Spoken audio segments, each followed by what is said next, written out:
Brothers వివాహాలు మరియు పండుగ వేడుకలకు సరికొత్త డిజైన్స్ తో అద్భుతమైన కలెక్షన్. మధురవాడలో విషాదకర ఘటన జరిగింది. దివ్య భారతి అనే 32 సంవత్సరాల మహిళ బలవన్మరణానికి పాల్పడటంతో ఇద్దరు చిన్నారులు ఇప్పుడు అనాథలైపోయారు. అటు తల్లి కావచ్చు, తండ్రి కావచ్చు, కఠినమైన నిర్ణయాలు తీసుకోవడం వల్ల అమాయకమైనటువంటి పిల్లలు అనాథలైపోవాల్సినటువంటి పరిస్థితి వస్తోంది. ఈ మధ్య కాలంలో ఎక్కువ శాతం ఆత్మహత్యలు కావచ్చు, హత్యల వల్ల నష్టపోతుంది కూడా పిల్లలే ఎక్కువ శాతం అని చెప్పాలి. సో ఇప్పుడు ఈ దివ్య భారతి అనే ఆమె కూడా తను చనిపోవడానికి కారణం ఏంటో చెబుతూనే 5 పేజీల లేఖ కూడా రాయడం జరిగింది, సూసైడ్ నోట్. ప్రస్తుతం మనం పిఎం పాలెం పోలీస్ స్టేషన్ దగ్గర ఉన్నాం. ఫ్యామిలీ మెంబర్స్ మనతో పాటు ఉన్నారు. అసలు ఏం జరిగింది, ఆమె చనిపోవడానికి కారణం కూడా ప్రధానంగా భర్త కరోనా టైంలోనే చనిపోయారు మేడం. అప్పటి నుంచి ఇద్దరు పిల్లల్ని పెంచుకుంటూ వస్తోంది. వాళ్ళ అమ్మా నాన్నగారి దగ్గరే ఉంటుంది. అయితే ఒక్కసారిగా తనను ఇబ్బంది పెట్టిన అంశాలు చాలా ఉండటం వల్ల ఆమె సూసైడ్ చేసుకుంది. అందుకనే సూసైడ్ నోట్లో కూడా అదే విషయాన్ని చెప్పింది అంటూ వాళ్ళ బంధువులు చెప్తున్నారు. అసలు పూర్తి డీటెయిల్గా తెలుసుకుందాం. ఏం జరిగిందండి? ఆమె నమస్తే అండి, నా పేరు సీను. వాళ్ళ సొంత మేనమామని, నా అక్క కూతురు నాకు మేనకోడలు. అయితే ఫస్ట్ భర్త కొనవాళ్ళు చనిపోయారండి. చనిపోయిన తర్వాత మేము కొంత ఆ భవిష్యత్తు కోసం పిల్లల కోసం ఎమ్మెల్యే గారికి వెళ్తే ఎమ్మెల్యే గారు పాపకి రిఫర్ చేశారు.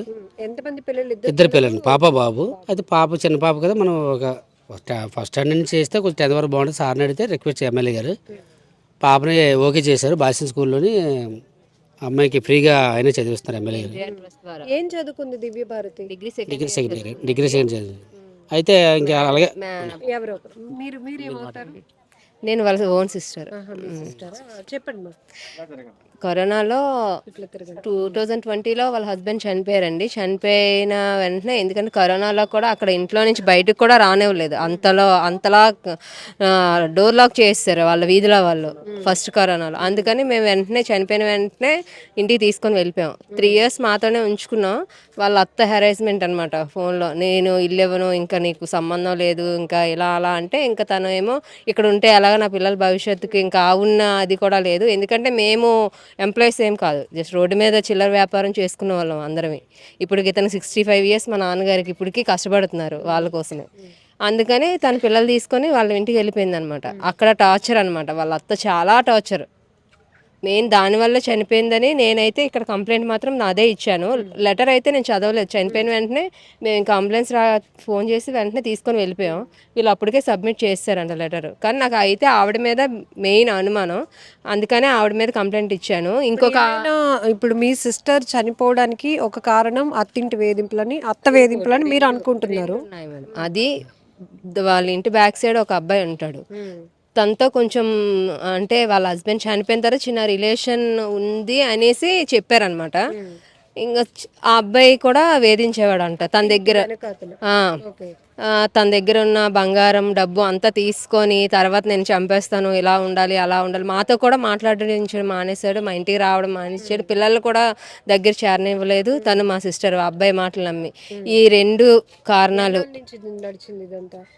ఇక్కడికి వచ్చేసిన 2023 తర్వాత నుంచి, ఇక్కడికి వచ్చిన దగ్గర నుంచి ఇది స్టార్ట్ అయింది. వాళ్ళ అత్తింటి వేధింపులు అయితే స్టార్టింగ్ మ్యారేజ్ అయిన దగ్గర నుంచి ఉన్నాయి. కాకపోతే మా చెల్లి చాలా స్ట్రాంగ్. అసలు ఎంత తనకు ఇక్కడ ఆల్రెడీ స్టేషన్లో కూడా వాళ్ళ అత్త మీద ఒక 20-30 కంప్లైంట్స్ ఉంటాయి గొడవలతోటే. వాళ్ళు కూడా చెప్తున్నారు, పోలీస్ వాళ్ళు కూడా, మీ సిస్టర్ చాలా మామూలుగా ఇదే బిల్డింగ్ దగ్గర సూపర్వైజర్ కింద చేసేవాళ్ళు. వీళ్ళు పోలీస్ వాళ్ళు కూడా చెప్తున్నారు, మీ సిస్టర్ చాలా స్ట్రాంగ్ అండి, వాళ్ళ అత్త అంత ఇది చేసినా ఇంత స్ట్రాంగ్ అమ్మాయి ఎలా చనిపోయిందని. అంటే అంతలా వేధించారు కాబట్టి తను దీనికి పాల్పడిందని అనుకుంటున్నామండి. సో ఒకవైపు భర్త లేనప్పుడు కూడా ఇద్దరు పిల్లలు ఉన్నారు కాబట్టి వాళ్ళు సపోర్ట్ ఇవ్వాల్సింది పోయి ఇవ్వకుండా ఇంకా బాగా టార్చర్ మాత్రం అంటే ఆవిడకి 3 అబ్బాయిలు. ఈ అబ్బాయి చిన్న అబ్బాయి, మా చెల్లిని చేసుకున్న అబ్బాయి. వాళ్ళిద్దరిని ఒకలా చూసేది, ఈ లాస్ట్ అబ్బాయిని ఒకలా చూసేది అనమాట. వాళ్ళ ఇంటి దగ్గర ఉండేది తక్కువ, మా అమ్మ వాళ్ళ ఇంట్లో ఉండేదే ఎక్కువ.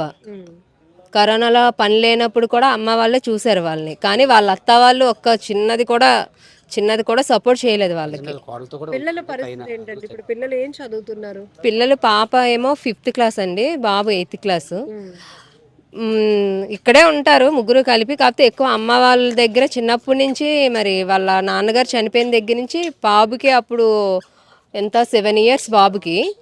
పాపకి 3 ఇయర్స్. అప్పటి నుంచి నాన్న వాళ్ళ దగ్గర బాగా అలవాటు పడిపోయారు. సో ఈ టార్చర్ వల్ల పిల్లలు కూడా పంపించక వాళ్ళు బాగా ఇదైపోవడం వల్ల మేము మళ్ళీ తనకి కొంచెం చెప్పి అందరి చేత అప్పుడు పిల్లల్ని మా ఇంటికి రప్పించాం. ఎక్కువ అమ్మ వాళ్ళ ఇంటి దగ్గరే ఉంటారు పిల్లలు. ఒకవైపు భర్తకి దూరమైన తర్వాత పూర్తిగా అమ్మ వాళ్ళపైన ఈ వయసులో ఉన్న తల్లిదండ్రులపైన ఆధారపడిన మీ చెల్లి గారు తర్వాత వేరొక అబ్బాయి ఆ రిలేషన్ వల్ల కూడా మిమ్మల్ని దూరం పెట్టారు. మధ్యలో తనకి జాబ్ కూడా వేయించామండి. వాళ్ళ హస్బెండ్ చనిపోయిన తర్వాత ఆశా వర్కర్ జాబ్ వచ్చింది తనకి, గవర్నమెంట్ది. ఆ అబ్బాయి మెయిన్ మరి తను ఏం చేసాడో తెలియదు, జాబ్ కూడా రిజైన్ చేసి నేను వెళ్ళిపోతాను అక్కడే ఉంటానని చెప్పి వెళ్ళిపోయింది. అంత జాబ్ కూడా వదులుకొని పిల్లలు కూడా తీసుకొని వెళ్ళిపోయింది. పిల్లలతో పాటు వాళ్ళ ఇంట్లోనే ఉంది. అతనికి మ్యారేజ్ అయిపోయింది కానీ తిను వాళ్ళ ఇంట్లోనే ఉంది, సపరేట్ తనతో అయితే ఉండలేదు. వాళ్ళ ఆయన వాళ్ళ ఇంట్లోనే ఉంది పిల్లలు పట్టుకొని. కానీ అతని హెరాస్మెంట్ ఎక్కువ ఉంది. అతని మీద కూడా పెద్దల్లో పెట్టి ఇంకా అబ్బాయితో నేను మాట్లాడను, అబ్బాయికి నాకు సంబంధం లేదని చెప్పిందంట. పోలీస్ స్టేషన్లో కూడా కంప్లైంట్ పెట్టిందంట, ఇలా హెరాస్ చేస్తున్నాడు నన్ను అబ్బాయి అనేసి. మాకు మాత్రం తెలియలేదు. ఇప్పుడు ఈ రోజు వస్తే చెప్పారు, అంటే మాతో కూడా మాట్లాడనివ్వకుండా చేసేసారు వాళ్ళు. ఇటు నుంచి వాళ్ళ అత్త, అటు నుంచి అబ్బాయి కూడా. అంటే మీ వాళ్ళని ఎలా చేస్తాం అలా చేస్తాం, మీ వాళ్ళకి చెప్తా అని ఇలా చేసి బెదిరించారు అని వీధిలో వాళ్ళందరూ చెప్తున్నారు. అంటే ఈ రిలేషన్ కోసం మీ సిస్టర్ వాళ్ళ అత్తగారికి తెలుసా అండి? తెలుసండి, దానివల్ల దూరం తెలుసండి. వాళ్ళ తోటికోళ్ళ వాళ్ళతోటే ఉంటది. ఎవరు వాళ్ళ అత్త, ఆవిడ ఆ అమ్మాయికి వాళ్ళ హస్బెండ్ కూడా లేడు. సేమ్ తనకు కూడా ఇలా ఉంది. కానీ తనను బాగానే చూసుకుంటది. మా చెల్లి సైడ్కి వచ్చేసరికి టార్చర్ అన్నమాట. వాళ్ళ పిల్లల్ని అందరినీ బాగానే చూసుకుంటది. పిల్లల్ని కూడా బాగా చూసుకోదండి. పిల్లలకు కూడా ఆవిడ టిఫిన్ వ్యాపారం చేస్తారు, ఆ పైన వాళ్ళ పిల్లలకి పెడుతుంది, ఇంకో అబ్బాయి వాళ్ళ పిల్లలకి. ఈ పిల్లలకి దగ్గరికి వస్తే వెళ్ళండి, ఏం లేదు మీకు పెట్టనని చెప్తుంది. ఆ చిన్న పిల్లలకి, నోరు లేని పిల్లలకి టిఫిన్ పెట్టడానికి నేను పెట్టను అని చెప్తుంది ఆవిడ ఫేస్ మీదే. ఇప్పుడు మీ చెల్లి వాళ్ళ పిల్లల పరిస్థితి ఏంటి? అదేనండి, మరి ఇప్పుడు మెయిన్ ఏంటంటే ఏ సపోర్ట్ కాకపోయినా ముందు ఆవిడ మీద అనేది యాక్షన్ అయితే తీసుకోవాలండి. పేర్లు కూడా రివీల్ మీరు ఆ సూసైడ్ నోట్ ఎలా చూసారు? అంటే నేను డైరెక్ట్గా లోపలికి వెళ్ళినప్పటికీ ఎన్ని గంటలకు జరిగింది? కరెక్ట్గా 12:30 అని నాకు ఫోన్ వచ్చిందండి. 12:30కి ఈ 12 ఎప్పుడు తెలియదు అండి. మీ మరదలు గారు ఇలాగ కింద ఎగురేసుకున్నారండి, మేము కిందకి దించు సిపిఆర్ చేశారట. ఆ స్థానికులు కొంచెం చేస్తే అసలు చాయిస్ లేదు. నేను డైరెక్ట్ లోపల మన ఆర్హెచ్ కాలనీ, మన సెకండ్ బస్ స్టాప్ మొగలం టెంపుల్ వెళ్ళిన తర్వాత లోపలికి వెళ్ళిన తర్వాత అమ్మాయిని పట్టుకుని సిపిఆర్ చేసిన తర్వాత నేను అన్నీ చెక్ చేసిన తర్వాత ఒక బుక్ మీద ఒక 4 పేజీల లెటర్ ఉంది మేడం. ఉన్న తర్వాత నేను చూశాను, ఆ లెటర్ అంతా చదివాను కూడా. ఆ వీధిలోనే ఒక 6 పేర్లు రాసిందాము, ఇంక్లూడింగ్ ఒక కొట్టు సత్యనారాయణ ఒకది. కొందరు పేర్లు రివీల్ అవుతున్నాయి. అంటే వాళ్ళ అత్త, వాళ్ళ తోటికోడలు వీళ్ళందరూ కలిపి నన్ను అరెస్ట్ చేస్తాను. నేను బయటికి వెళ్ళిపోయిన తర్వాత ఏదో పనికి వెళ్ళిపోతుంది, నా పిల్ల స్కూల్ నుంచి చూసినప్పుడు తలుపు తాళాలు వేసేస్తుంది. నేను ఎలాగా అది చేసింది ఇక్కడే ఒక 20 కంప్లీట్ పెట్టాను. అది మేడం, నేను వెళ్ళిన తర్వాత బాడీని తీసుకెళ్ళి ఇంకా ఎందుకు ఇమీడియట్గా మనకి ఉంటుంది కదా టప్పుని మన గాయత్రి దగ్గర గాయత్రి హాస్పిటల్ చెక్ చేయించి చూసేది చనిపోయారని చెప్పి అక్కడి నుంచి మరి ఇక్కడ కంప్లైంట్ పెట్టడం జరిగింది. ఎవరు అయితే రెస్పాన్స్ అవ్వలేదండి, వాళ్ళ తోటికోళ్ళు కానీ ఎవరు అసలు ఉన్నారు, ఎవరు ఒక రెస్పాండ్ అయితే మేము అంత దూరం నుంచి రావాలి మేడం. అక్కడ జాలార్పేట వడా పార్క్ ఎక్కడ మాకు 12:30 తెలిసి ఇది ఇక్కడ పిఎం పాలెం ఇంచుమించు ఆ ట్రాఫిక్ రావాలంటే ½ అవర్ పైన పడుతుంది. నేను అక్కడికి ఫోన్లో మాట్లాడుతున్నాను, ఎవరైనా ఉంటే తీసుకెళ్ళండి, ఎవరైనా తీసుకెళ్ళండి. ఎవరు రెస్పాండ్ అవ్వలేదు. తప్ప మేమే దగ్గర నుంచి తీసుకున్నాం. ఆ లెటర్లో మరి బలంగా రాసింది మేడం, నాకు అరేంజ్మెంట్ వీళ్ళ వల్ల ఉంది అని రాసింది మేడం. వాళ్ళ మీద తప్పనిసరిగా యాక్షన్ తీసుకుంటే వాళ్ళ పిల్లల భవిష్యత్తు మెయిన్. 2 పిల్లలు అనాథలు అయిపోయినట్టే ప్రజెంట్. వాళ్ళ కోసం ఏదో ఇప్పటికే మీడియా, పోలీసు వారి తరపునైనా మీడియా వాళ్ళ తరపునైనా ఏదో సపోర్టింగ్ ఏదో విధంగా మాకు చేస్తే బాగుంటుందని మాకు మనం. సో దివ్యభారతి ఆత్మహత్య వెనుక కారణాలు చూస్తే ఆమె రాసినటువంటి 4 పేజీల లేఖలో అత్తింటి వేధింపులు ఒకవైపు, మరొక వైపు ఓ వ్యక్తితో జరుగుతున్నటువంటి రిలేషన్ వల్ల తను పూర్తిగా తన్ని మోసగించి తన దగ్గర ఉన్నటువంటి బంగారం అన్నీ తీసేసుకున్నాడు.